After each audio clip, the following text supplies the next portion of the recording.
সকাল বন্ধুরা, রান্নাঘরে চলে এসেছি। আজকে ব্রেকফাস্টে করছি লুচি। হ্যাঁ, এটা না পুরো আটা দিয়েই করা হয়েছে, আর বোন আটা দিয়ে বেলছে বলে তলায় তেলগুলো কালো কালো হয়ে যাচ্ছে।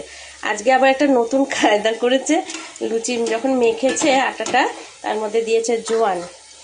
জোয়ান দেওয়া লুচি আমি কোনোদিন খাইনি, তো আজকে খেয়ে দেখি কেমন টেস্টটা হয়। আলুর তরকারি করা আছে,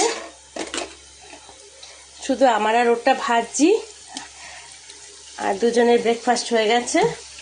একজন অফিসে বেরিয়ে গেছে ব্রেকফাস্ট করে।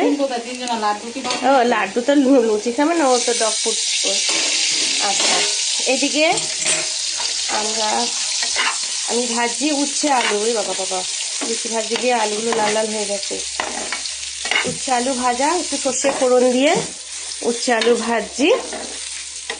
আজকে আমাদের ভেজ। ডাল হয়ে গেছে, বিউলির ডাল। লাড্ডুর লাঞ্চও বানানো হয়ে গেছে, আমাদের ভাতও হয়ে গেছে। এবার এই উচ্ছে আলু ভাজা হবে, নিউট্রেলা দিয়ে একটা সবজি হবে, সয়াবিনের তরকারি আর কি। আর বেগুন আছে, হয় বেগুনি হবে, নয়তো পাঁপড় আছে, পাঁপড় ভাজা। দেখা যাক করা যায়, আগে তো এগুলো করি। চলো, এগুলো করছি। এই লুচিটা মনে হয় ফুলবে না ভালো মতো। একটু ময়দা না দিলে না, একটু ময়দা না দিলে লুচি ফোলে না, যদি ময়দা খাওয়াটা ঠিক না। আর যাই হোক, আর তুই আর আমি তো খাবো।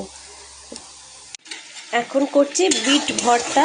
বিটটাকে বেটে নিয়েছি মিক্সিতে, ছোট ছোট করে পিস করে বেটে নিয়েছি। তার মধ্যে দিয়েছি রসুন, কাঁচা লঙ্কা দিয়ে বাটার পর কড়াইতে একটুখানি তেল দিয়েছি, কালো জিরে দিয়েছি, দিয়ে একটুখানি নুন দিয়ে এটাকে একদম কষিয়ে ফেলতে হবে। একদম শুকনো শুকনো হয়ে যাওয়ার পর নামানোর আগে আবার একটু সামান্য কাঁচা তেল দিয়ে দেবো। তো হতে থাক এটা। আর এদিকে করেছি সয়াবিনের তরকারি, আলু, গাজর, একটু কুমড়ো দিয়েছি, মিষ্টি আলু দিয়েছি, সমস্ত কিছু একটু সবজি দিয়ে, একটু গাজর সমস্ত দিয়ে সয়াবিন দিয়ে করেছি। ও পেঁপেও দিয়েছি, পেঁপেটাই বলতে ভুলে গেছি, পেঁপে দিয়েছি। আর বিউলির ডাল করেছি, ওটা হিং, কারি পাতা ফোড়ন দিয়ে, ছাদে আমার কারি পাতা গাছ আছে, সেই কারি পাতা দিয়ে আর হিং আর টমেটো আর মৌরি দিয়ে বিউলির ডালটা করে রেখেছি।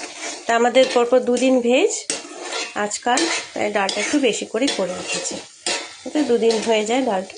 আর কালকে অন্য কোনো সবজি রান্না করব, তো এটা একদম শুকিয়ে ফেলি।